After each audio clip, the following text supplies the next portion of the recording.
आपण पाहता झी 24 तास, रहा एक पाऊल पुढे। राज्य, देश, विदेश, क्रीडा आणि मनोरंजन विश्वातील घडामोडी आपण जाणून घेतो असं झटपट बातम्यांमध्ये। सुरुवात करूया राज्यातल्या बातम्यांनी। सत्यपाल सिंग यांनी राजीनामा देऊन आठवडा उलटला तरी मुंबई पोलीस आयुक्तपदी अजूनही कुणाची नियुक्ती झालेली नाही।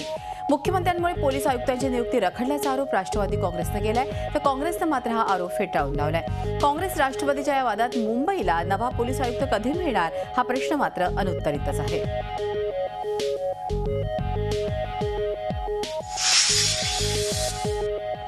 13 जुलै 2011 मुंबई साखळी बॉम्बस्फोट प्रकरणी यासीन भटकळ आणि असदुल्ला अख्तर यांना मोक्का कोर्टाने 14 दिवसांची एटीएसची कोठडी सुनावली आहे। या प्रकरणात आरोपपत्र दाखल झालं असून 5 आरोपी अटकेत आहेत। त्यामुळे या दोघांच्या पोलीस कोठडीची काहीच आवश्यकता नाही असा युक्तिवाद यासीनच्या वकिलांनी केला होता। दोन्ही पक्षाच्या बाजू ऐकून घेतल्यानंतर कोर्टाने यासीन आणि असदुल्ला यांना 18 फेब्रुवारीपर्यंत एटीएसची कोठडी सुनावली आहे।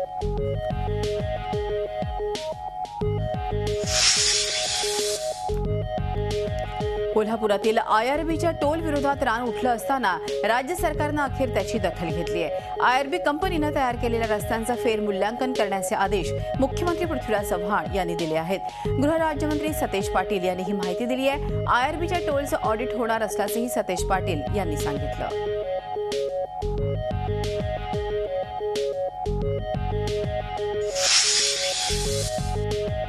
कोल्हापूरमधील टोल विरोधातलं आंदोलन अधिकच तीव्र झालंय। जिल्हा परिषदेच्या सर्व 69 सदस्यांनी अध्यक्षांकडे राजीनामे सोपवले आहेत, तर पंचायत समितीच्या 138 सदस्यांनी आपापल्या सभापतींकडे राजीनामे सुपूर्द केले आहेत। दरम्यान कोल्हापुरातील नगरसेवकांनी आयआरबीच्या अधिकाऱ्यांविरोधातच मोहीम उघडली आहे। नगरसेवक आयआरबीच्या अधिकाऱ्यांच्या मागावर असून त्यांचा शोध घेत आहेत। आयआरबीच्या अधिकाऱ्यांना थारा देऊ नका अशी तंबीही नगरसेवकांनी हॉटेल मालकांना दिली आहे।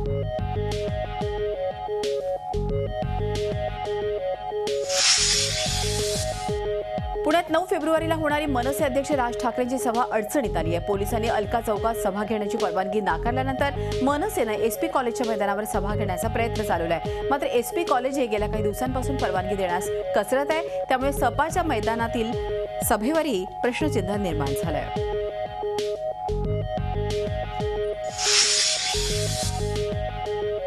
उपमुख्यमंत्री अजित पवारांनी शिवसेना पक्षप्रमुख उद्धव ठाकरेंवर जहरी टीका केली आहे। साहेबांना निवडणुकीला उभं राहण्याचं आवाहन देण्यापेक्षा स्वतः उभं राहून दाखवावं असं ते म्हणाले। मनोहर जोशींनी बाळासाहेब ठाकरेंना साथ दिली आणि त्यांचीच नाचक्की केल्याची टीकाही पवारांनी केली आहे। चंद्रकांत खैरे यांनी आदित्य ठाकरेंना वाकून नमस्कार केल्याचा दाखला देऊन शिवसेनेत लाचारी असल्याचा टोमणाही अजितदादांनी लगावलाय।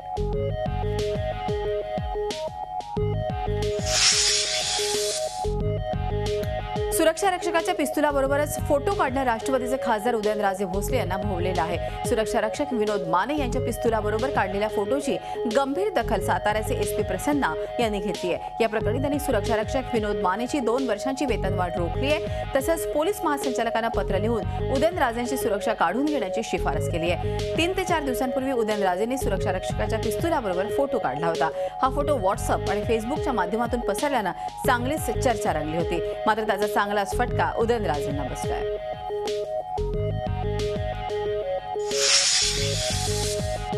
मुंबईत डॉक्टर बाबासाहेब आंबेडकर यांचं भव्य स्मृती स्मारक बनवण्याची काँग्रेसची घोषणा कागदावरच राहण्याची शक्यता आहे। बाबासाहेब आंबेडकर यांचं स्मारक मुंबईत बनवण्यासाठी इंदू मिलची जागा राज्य सरकारला देण्याचा निर्णय केंद्र सरकारने घेतला, पण जमीन हस्तांतर करण्यासाठी असलेलं विधेयक अजूनही संसदेत मांडलेलं नाही। सदनात कामकाज होत नसल्यास याचा वटहुकूम काढावा अशी मागणी गायकवाड यांनी काँग्रेस अध्यक्ष सोनिया गांधी यांच्याकडे केली आहे।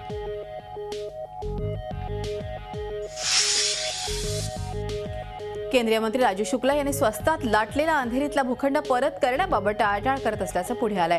100 कोटींचा हा भूखंड शुक्ला यांनी 2008 साली सरकारकडून केवळ 1 लाखात पदरात पाडून घेतला होता। मात्र याचा भांडाफोड झाल्यानंतर शुक्ला यांनी हा भूखंड परत करण्याचं आश्वासन दिलं होतं। आता 1 महिना उलटून गेला तरी हा भूखंड परत करण्याची कोणतीही प्रक्रिया त्यांनी सुरू केलेली नसल्याचं उघड झालंय। या भूखंडाची किंमत बाजारभावानुसार 400 कोटी असून राहुल गांधींच्या आशीर्वादामुळे शुक्ला हे भूखंड परत करण्यास टाळाटाळ करत असल्याचा आरोप भाजप नेते किरीट सोमय्या यांनी केलाय।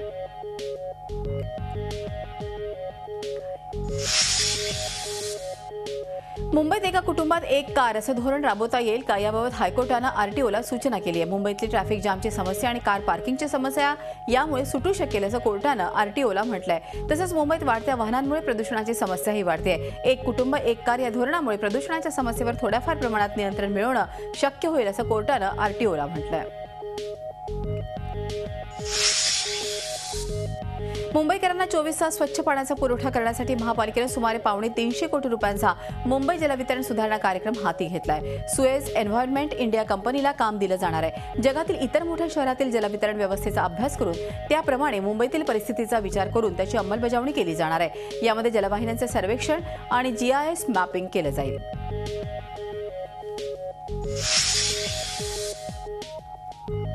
पुणे शहराला वाढीव पाणी देण्याची मागणी जलसंपदा विभागानं फेटाळली आहे। शहराचा विस्तार आणि वाढलेली लोकसंख्या लक्षात घेऊन पुण्याला वर्षाकाठी 16.5 TMC पाणी मिळावं अशी मागणी पुणे महापालिकेनं केली होती। त्या संदर्भात मुंबईत बैठक झाली, पण त्याच्यात ही मागणी फेटाळण्यात आली। उलट सध्या महापालिका जे जादा पाणी उचलते त्याचं 1.5 पट दरानं शुल्क भरावं अशी मागणी जलसंपदा विभागानं केली आहे।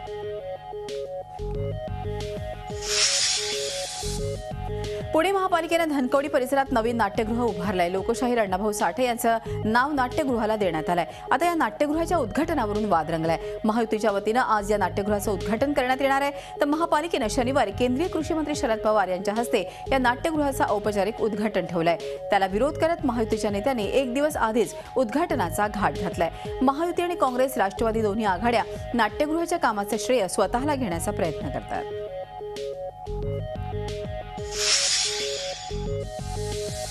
आंदोलन किती भडकलंय हे दाखवायला जाळपोळ करायची आणि त्यासाठी पेटंट म्हणजे टायर जाळायचं, पण आता हे टायर जाळणं चांगलेच महागात पडणार आहे। तब्बल 25 कोटींपर्यंत दंड होणार आहे। त्यामुळे राजकीय नेत्यांनाही ही टायर जाळणारी आंदोलनं बरीच महागात पडणार आहेत।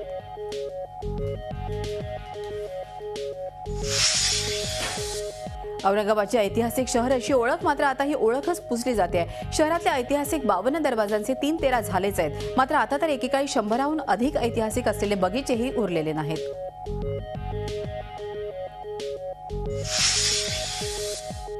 वाढदिवस म्हटलं की राजकीय नेत्यांना चमकण्याची आयतीच संधी मिळते। त्यात पिंपरी चिंचवडमधल्या नगरसेवकांना त्याची भारी हौस, पण उशिरा का होईना काहींना शहाणपण सुचायला लागलंय। पिंपरी चिंचवडमधल्या समीर मासुळकर या नगरसेवकांना वाढदिवसाला होणारा खर्च टाळून तो पैसा चक्क परिसरात CCTV बसवण्यासाठी वापरलाय।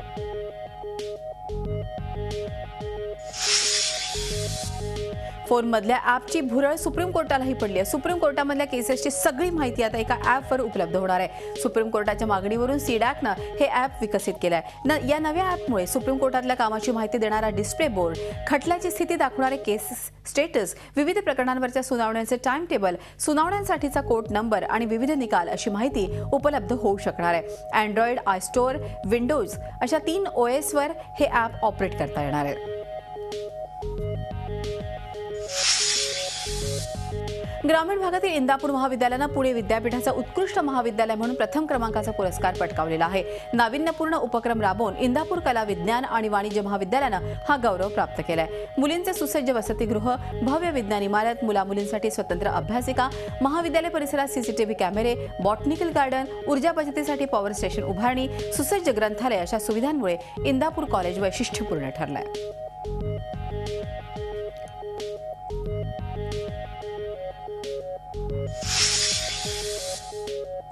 रिपब्लिकन पार्टी ऑफ इंडियाच्या श्रमिक ब्रिगेडनं पुणे महापालिकेवर मोर्चा काढला। महापालिका कामगारांच्या प्रश्नासाठी हा मोर्चा काढण्यात आला। पुणे महापालिकेत 18,000 कायम कामगार आहेत, तर 4,000 कंत्राटी कामगार आहेत। या हजारो कामगारांचे अनेक प्रश्न वर्षानुवर्ष प्रलंबित आहेत। त्याकडे महापालिका प्रशासनाचं लक्ष वेधण्यासाठी हा मोर्चा काढण्यात आलाय।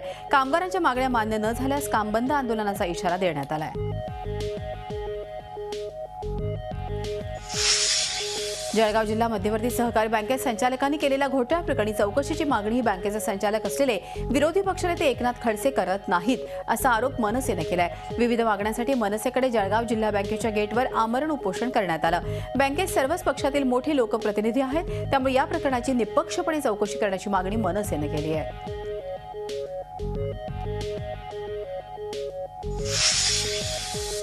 अण्णा हजारेंच्या हस्ते औरंगाबादमध्ये लोकपाल कायद्याच्या प्रतींचे लोकार्पण करण्यात आले। या कायद्याच्या 15,000 प्रती करण्यात आल्या आहेत, त्या राज्यभर वाटण्यात येणार आहेत। मी 4 राज्यांचा दौरा केल्यामुळेच विधानसभा निवडणुकात काँग्रेसचा तोटा झाल्याचं अण्णा हजारे म्हणाले।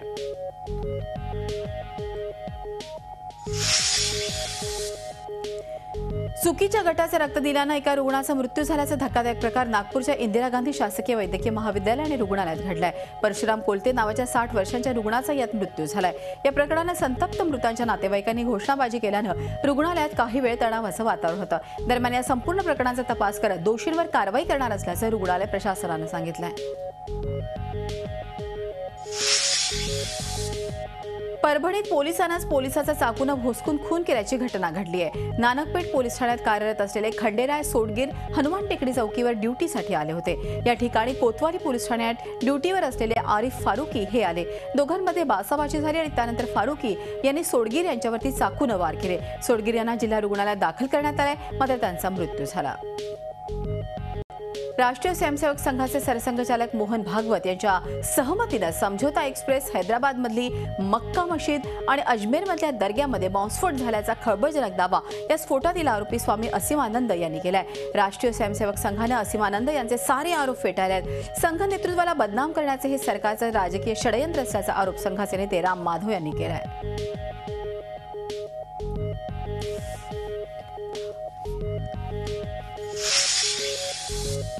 असीमानंद यांनी सरसंघचालक मोहन भागवत यांच्यावरती केलेल्या आरोपांची सीबीआय चौकशी करण्याची मागणी बहुजन समाज पक्षाच्या अध्यक्षा मायावती यांनी केली आहे। त्यामुळे असीमानंद आणि मोहन भागवत यांच्या मुद्द्यावरून राजकारण पेटताना दिसतंय।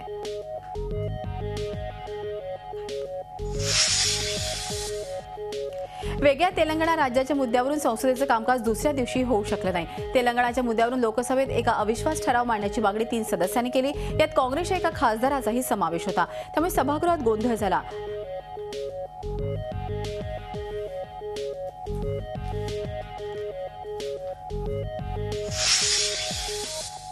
दिल्लीतील आम आदमी पार्टीच्या सरकारने काँग्रेसला पहिला दणका दिलाय। कॉमनवेल्थ घोटाळा प्रकरणी माजी मुख्यमंत्री शीला दीक्षित यांच्या विरोधात एफआयआर दाखल करण्याच्या सूचना मुख्यमंत्री अरविंद केजरीवाल यांच्या सरकारने भ्रष्टाचार विरोधी खात्याला दिल्यात। 2010च्या कॉमनवेल्थ गेम्सच्या वेळी पदपथ 20 प्रकल्पामध्ये सुमारे 90 कोटी रुपयांचा घोटाळा झाला होता। या प्रकरणाची चौकशी करणाऱ्या कॅग समितीने तसेच शुंगलू समितीने काँग्रेसच्या मुख्यमंत्री शीला दीक्षित यांच्यावरती ठपका ठेवला होता।